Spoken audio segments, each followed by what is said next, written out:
And like, cool, like weird flex, but okay. Hey everyone, welcome back to the channel. My name is Sam.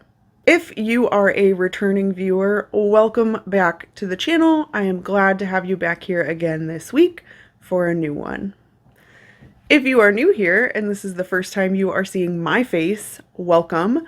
I make weekly videos dissecting internet nonsense, so if you're into that type of thing or you like today's video, I hope that you'll consider liking and subscribing. It really helps out the channel and it makes sure that you never miss another upload from me. If you're here with me regularly, you know just a few weeks ago, we were here together talking about a fellow YouTube creator who goes by Hungry Fat Chick. But her name is Candy. And Candy had just gotten out of the hospital after dealing with a serious cellulitis infection. She came home, filmed a mukbang video, put it up online, eating tons of like greasy fried fast food, and then did a vlog video where she was laying in her chair, out of breath, telling us what her life is. And it was honestly really sad. Her life revolved around sleeping, getting up, sitting in her chair, maybe playing video games, mostly eating, ordering food that she could get from her door that was only 2 steps away. It really was a sad existence. And at that point, when I was talking about it with you guys, I was hopeful that maybe she would come out of this hospital stay and have a wake-up call, right? Like a wake-up moment and realize it's not too late to help herself. Because she was telling us in that video she was happy to be home, but we could clearly see that there was some sort of depression, some sort of internal fight happening. And at that point in time, I could only speculate what was happening. That Candy had other health issues, that things were happening, and since then, she's put out another vlog, and it only gets worse. But I just don't feel like ordering food. I mean, I actually tried tonight. I tried. I was, I was gonna get myself together and get some makeup on and, just attempt to be positive and hang out with you guys for a little while. But so we see her saying that when she's coming online and doing those mukbang videos, and she has done several since the last time we spoke about her, she's doing her hair, putting on makeup, and putting on a facade, right? A mask to hide what's really going on in her life. And to hear her just so openly say, I didn't feel like putting on makeup and pretending to be happy for you. It was so surreal to hear someone say that out loud. She has even admitted in a mukbang that has come out since the vlog we're talking about today, where she said, I enjoy having the food in front of me because it takes away my anxiety. I don't like the way I sound when I'm talking. I feel like I'm rambling, so having the food is more helpful to me as a creator. And I don't know about you guys, but I would argue that I much rather prefer the vlog style content where she's actually talking and giving us something of substance than watch her moan over food without really talking for the entirety of her videos. Like, that's not appealing to me. I would much rather watch a sit down and talk style video, hence the content that I make. But it's these vlogs that give us insight into what Candy's life really looks like because, as she just admitted, when she films her mukbangs, she puts on a facade or a mask to hide the things that are really happening. Now, after this, she tells us that she is physically not feeling well at all. She is tired, she is achy, but then she just says, it is what it is. And to me, that read as Candy admitting that she has grown used to not feeling well, to living in a body that causes her pain day in and day out. And honestly, no one should have to live like that. And she continues to tell us about her life, again, saying that she finds her life super boring. There's nothing there for her to update us on. And then she says this. I'm not feeling very good either. Um, even when I try to do good by myself, I'm still going to have health issues.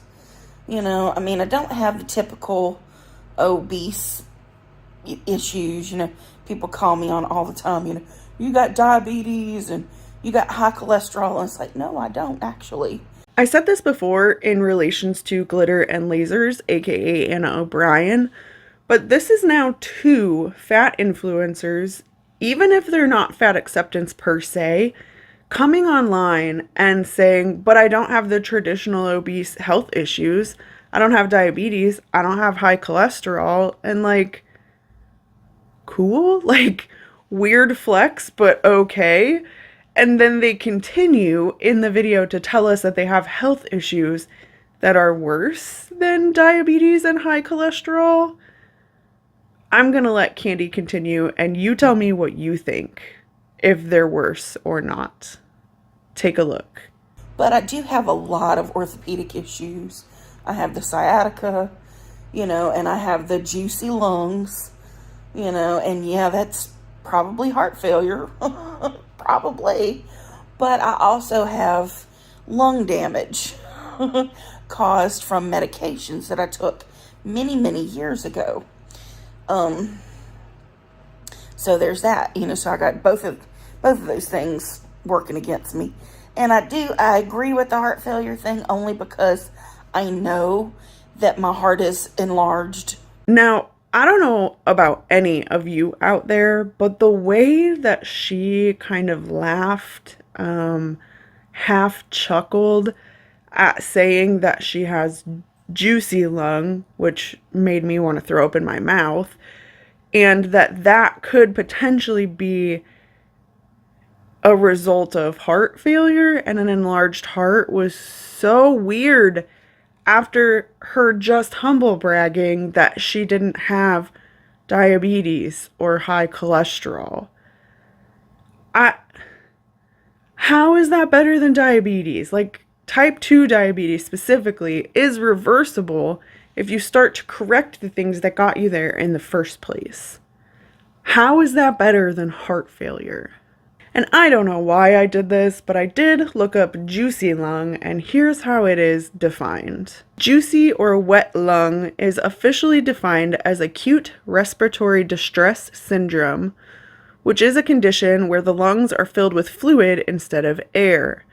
The fluid could be from infection or just fluid or blood that's backed up into the lungs as a result of heart disease. What's more alarming to me is that literally every single source I looked up regarding wet lung literally said that this was life-threatening if left untreated. But Candy tells us that she is not in any danger. I'm not in danger at the moment, according to the doctor that checked me out and everything. So, but they did say they were gonna keep an eye on it. So I'm like, okay. And it helps that I haven't had high blood pressure in several years. I have to be careful though, because, at my weight right now, I'm kind of in the danger zone. But she is in danger.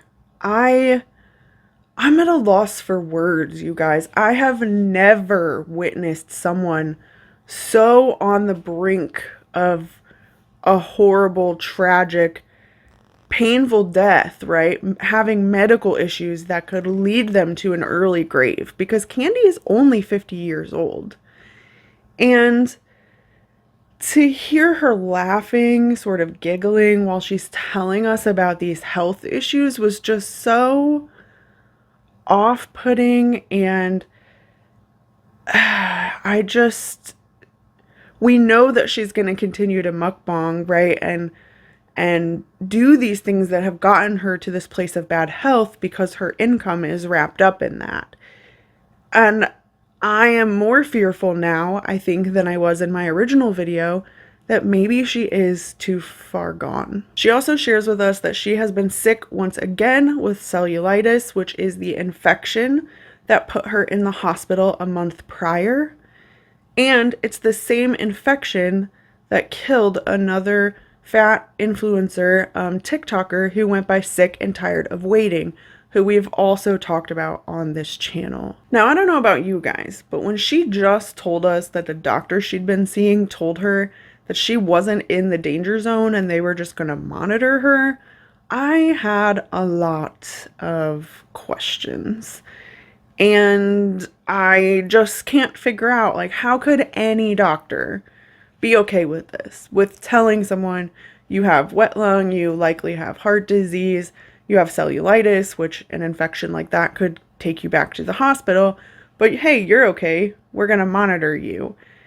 I have questions. And then Candy tells us this. Issues. Basically the same thing I went into the hospital for recently. I have another, like, oh, my hair. Another, like, minor infection. I never got a fever, so it wasn't all that bad.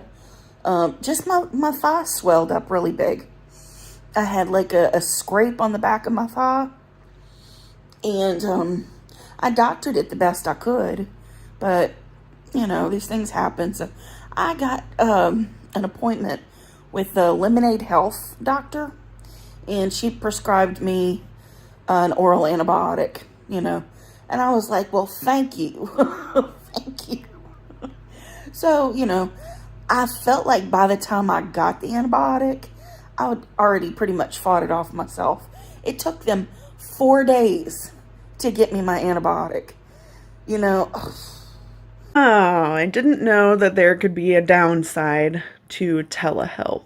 And I won't lie, you guys, I was so disappointed because telehealth has been so fantastic, especially coming out of the pandemic. Listen, I always hated waiting in waiting rooms where people were sicker than me because great, now I'm going to catch whatever they have, right?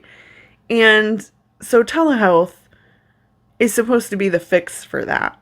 And now that I can see that people are using it to their advantage, the way Candy is, to avoid going to the doctor and or the hospital to save her life, I have questions. And maybe the doctor couldn't know this, right? Because we know this because she told us in her last video that even when her cellulitis infection was getting so bad that she had spiked a fever, she was still actively arguing with her last doctor about going to the hospital in order to save her life. It wasn't until they were like, listen, this infection is so bad that it could kill you, like you need to go to the ER, that she finally went. And here she is playing that game again with a different doctor via this Lemonade telehealth. And I just can't help but think about Brittany from Sick and Tired of Waiting, who we talked about. She had cellulitis. Candy tells us that after she talked to the Lemonade doctor, they prescribed antibiotics, but it took 4 days for her to get them. If her infection had been serious enough, like Sick and Tired of Waiting's had been, she could have died before they got there. Sick and Tired of Waiting died 1 day before she was supposed to go back and see her doctor from cellulitis. It's a risk that I don't understand why anyone would want to risk their life that way. And then she told us why she's willing to take these risks. Because she doesn't have insurance. I don't have any insurance right now. So that's another thing that's plaguing me, or bothering me, worrying me. It's like, you know, people are like, go get inpatient treatment and all this stuff. It's like, excuse me, but, you know, are you going to pay for that for me? Because I can't pay for it. You know, I'm having issues. So, in addition to having a successful YouTube career where she's mukbanging and effectively eating herself potentially to death, her YouTube career, because she is an independent, like self-employed person, right, through Google, has also kept her from getting health insurance.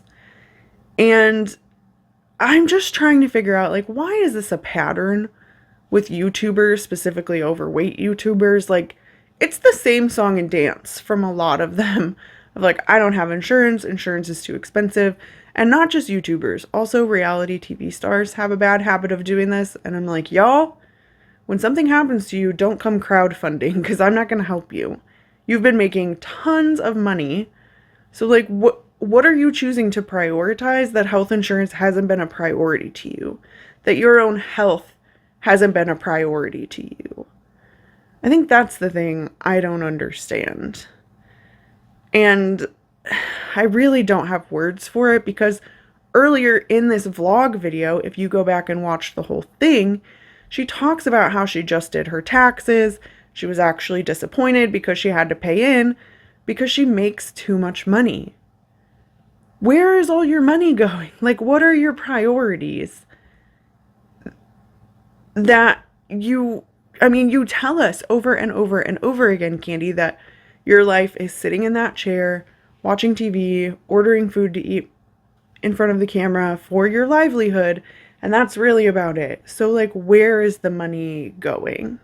I'm sure many of you out there feel the same way I do. It likely has to be going towards food. And that honestly seems crazy when you think about how much her channel potentially makes, and that this isn't her only source of income, but it is her primary source of income. She has a lot of subscribers and she does post multiple videos per week.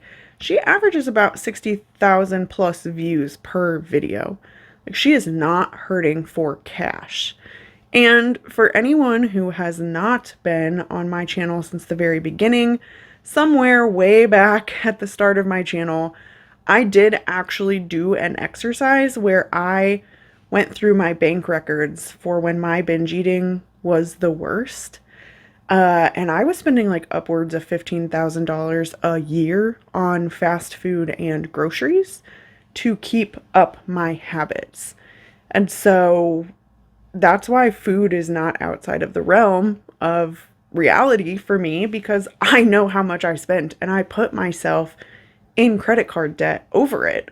And she also talks about ordering food from the apps, how she has credit card debt, not necessarily in the same video, but you can kind of piece those things together if you watch enough of her content. And as she begins to sort of wrap her video up where she's still talking, she shares sort of that same sentiment she had in her first vlog video, where she tells us about how lonely she is, how she doesn't have any friends, she doesn't have a partner. And then she said the most alarming thing yet. Oh no, there's a lot of things I should do. Oh no, I'm coming to a point in my life where I'm just at a loss. I don't know what to do anymore. I don't know how to feel. I don't know what to eat. With the issues that I'm having, eating healthy, it seems so difficult, difficult because I can't actually, I can, but I can't at the same time. So I just don't know what to do. I'm here alone. I'm just alone here. Just watching the clock. Tick tock, tick tock. This is the clip that made me realize that maybe Candy has already given up on herself. And I hate to say that. I am a hopeless optimist. And even in my last video, I was explicitly saying I wanted to see her show herself the respect and love and kindness that she thought that other people deserved, because she deserves to give that to herself, but for some reason she isn't. And I wanted to remain hopeful that she could change her life, she could do the things that she wanted to do and sort of turn things around. But now I'm feeling more hopeless than ever watching her content, because the truth is, when she got these sort of horrible diagnoses, right, like heart failure, and other things potentially happening, instead of pressing her doctors, working with them for treatments. What can I do to improve? She's sort of settled into that. And it truly seems like she's giving up on herself, right? She is going to sit in that chair and watch time tick away. She can't really move on her own. She tells us now that she's been scooting around her apartment on a rolling chair rather than walking. And I hate saying this, but we're actively watching someone off themselves on YouTube for their primary source of income. And that the worst part about it is that she does actively have a lot of support, especially on this vlog, of people commenting like, Candy, we're here for you. We like watching you. It doesn't matter if you're talking, rambling, telling us a story. We will watch your content outside of mukbangs. And despite all of that, all of those lovely comments of people telling her that, she still came out and did another mukbang video where she put on makeup and pretended like this vlog never happened. Like she didn't just tell us that she had an enlarged heart and potentially heart failure. I'll be honest, I don't know if I'll be able to watch Candy anymore. It's really hard for me to watch her cycle through the mental gymnastics of binge eating disorder, being caught up in that cycle. I'm digging my way out of it, but I'm not that far out of it that I can watch it and be not affected. And I'm a hopeless optimist, right? So I want her to be okay and I want her to want to change. The truth is, if she doesn't want to change, she is not going to change. And so far, she's showing us that she doesn't want to change. So when people show you who you are, sometimes you have to believe them. And honestly, I'm still like fingers crossed that this doesn't lead us to a bad ending. But only time will tell, honestly. And that's the shittiest part about this. So anyway, that is all I have for you today. Did you guys see her most recent vlog? Have you been watching her content since we talked last? I'm curious to know what you think, if you're going to keep watching or if you're like me and you might just tap out at this point. Please let me know in the comment section below. I always love hearing from you guys. As always, I will see you in the next one. Bye.